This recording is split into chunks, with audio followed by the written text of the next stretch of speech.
Nagawa tayo ng magandang herbal na gamot galing sa bao. Yung bao ay gagawa natin ng wood vinegar. Titingnan natin kung itong ginawa ko nung nakaraan ay magagawa pa ulit natin ngayon, mga kapatid. Ano? Okay. Tignan po natin. Apoy magdudupong ng apoy sa bao.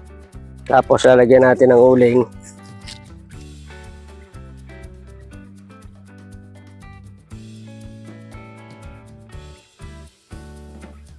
Kailangan magkaroon ng baga sa loob ng bao. Ang ginawa ko dati, ganito rin. Tapos nakita ko may pumapatak na tubig doon sa lalim. Wala pong laman yan, no? Wala po yung katubig-tubig. Tuyo po yung baso. Para makita natin mamaya kung magkakatubig. Alam nyo, ang Diyos ay napakabuti eh. Halos lahat ng bagay sa paligid natin ay pwedeng pagkunan ng mga gamot. Para tayo po hindi masyadong nagagastusan, mga kapatid, at kayo hindi masyadong na-stress. Pag malakas kasi ang gastos sa pagpapagamot ay na-stress. Ngayon, konting sugat lang, problema na tayo kasi maraming tao may diabetes. Pero pag ito po'y matutunan natin kung paano kukuha ng gamot sa bao, ay hindi kayo masyadong problema pag magkakaroon ng sugat. Saka pagka may nasakit ng ngipin. Mas malakas pa yung ihip ko sa paypay. Gusto ko matuto kayo gumawa ng gamot na simple. Pero napakabisa, mga kapatid. Sa pamagitan lang ng tiyaga, ganito, hihipay-pay.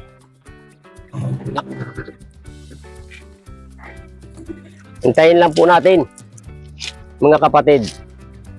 Habang nasusunog yung bao, may makikita tayo dyan na kumakatas sa tubig. Yan, may unti-unti nang nakatas, oh. Ayan, oh. May nakatas na. Huwag nyo kukwento sa iba, isi-share na lang ninyo. Yan, mga kapatid, oh, kita nyo, may natagas sa tubig galing doon sa bao.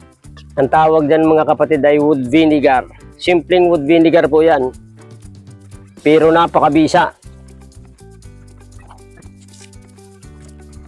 Madami na, oh, palibot, oh, minalabas. Yan, oh, mga bumababa.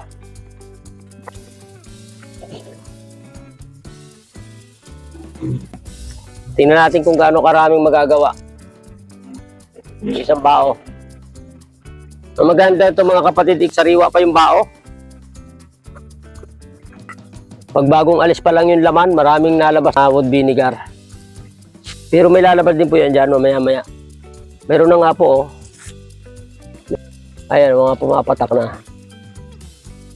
Tsaga lang po, tsatsaga natin. Sabi ng mga instructor, magaling daw ang Boy Scout. Nabubuhay kahit sa gubat. Pag nagkakasakit, lalong magaling ang Boy Scout. Nagagamot ka agad, mga kapatid. Mga simpleng paraan, kahit kayo lang sa bahay, pwede kayong gumawa nito, mga kapatid. Kayo ay may inspired na ito gawin ng buong sikap kasi makakatulong po ito ng malaki.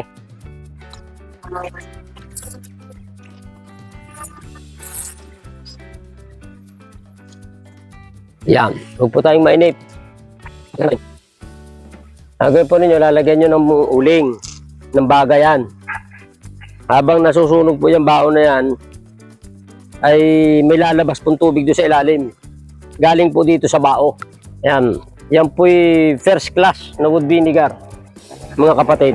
Kunti lang makukuha dito, siguro mga isang kutsara lang makukuha nating wood vinegar. Pero yun po'y napakagaling, mga kapatid, na gamiting kagamutan sa iba't ibang uri ng mga sakit. Ayan, malakas yung natagas, oh. Malakas na po yung nalabas. Oh, dami na, oh. Marami na pong nalabas, eh, oh.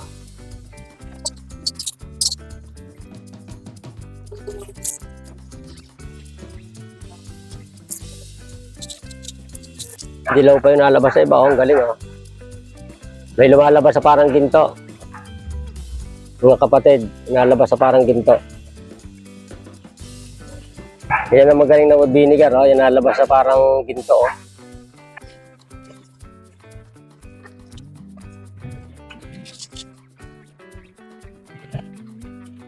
Kunting-kunti lang po mapatak yan, pero pag naiipon, madami din. Ayan o.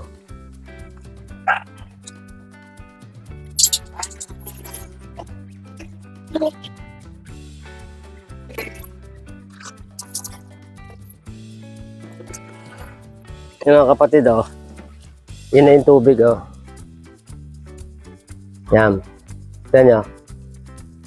Oh. Ang lasa nito ay makarhat na mapait na maanghang-anghang, mga kapatid. Ayan po. Pait. Ayon sa pag-aaral, mga kapatid, itong nalabas dito para maging wood vinegar, yun na ipon na katas na yun, oh. Pag malaki yung bao at medyo sariwa pa, bagong tanggal pa lang yung laman, maraming katas. Siguro sa isang bao, mga 2 kutsara na kukuha.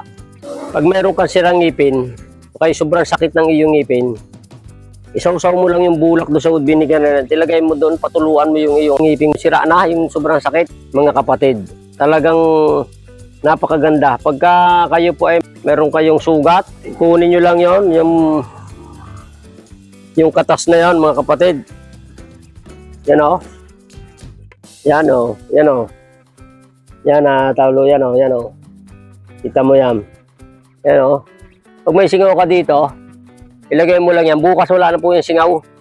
O kaya pag ikaw ay nag-LBM, minom ka na 1 kutsara. Tigil agad ang LBM. Mga kapatid, ayon sa pag-aaral ng wood vinegar, kaya niyang patay ng pinakamatibay na bakterya, yung tinatawag na anthrax bacteria, yung nasusumpungan sa kabayo, mga kapatid. Yung anthrax bacteria, isa sa pinakamatibay na bakterya na hindi kayang basta patay ng kung ano-ano lang ng mga gamot. Pero itong wood vinegar ay talagang kaya niyang patayin yung pinakamabagsik na bakterya, mga kapatid. Ayan o. Ito yung magaling ito sa mga kulugo. Pag merong kulugo, eh basahin mo lang. Halimbawa dito ang kulugo, o lagyan mo lang, basahin mo lang. Ganyan lang o. So kaya magaling din ito pagka meron kayong vaginal infection, yung mga babae. May mga infection sa vagina. Mga 3 kutsara, ilagay mo sa tasang may ligamgam na tubig. Kahit puro nga Pero mapdi pag puro, mga kapatid. Ilagay mo lang sa mga 1 tasang maligamgam na tubig. Feminine wash.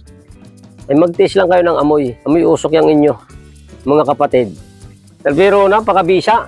Ito yung napakaganda, mga kapatid. Ang tawag ay wood vinegar. May mga mariresearch kayo sa internet ng mga gawaan ng wood vinegar. Magaganda. Pero yun ay gagastos kayo ng malaki bago makapagpagawa nun. Samantalang ito, kung mga simpleng sakit bahay lang ninyo, hindi na sumakit ang tudo ang tiyan, kinabagan ang tiyan, ito, inumin ka agad. Safe na safe na. Galing lang sa bao kapatid. Galing lang sa bao. Napakabisa yan sa mga sugat. Napakagaling talaga sa mga matataas ang uric acid, sa matataas ang cholesterol, matataas ang triglyceride, matataas ang mga blood fats na mataas, ay kay uminom nito. Kahit mga 2 kutsara tuwing umaga, lagay mo lang sa maligamgam na tubig, ihalo mo, o kaya inumin mo ng pure. Ay makakatulong, malinis na malinis man. Yung bao naman malinis, wala kang katatakutan. Mga kapatid, ako'y natutuwa na sabihin po sa inyo, matuto kayong gumawa. Simple lang at hindi kayo masyadong magastusan, mga kapatid. Lalo pag kayo ay malayo sa bahay pagamutan, malayo kayo sa bayan, sa bundok kayo, gumawa kayo ng ganito. Simple-simple, mga kapatid.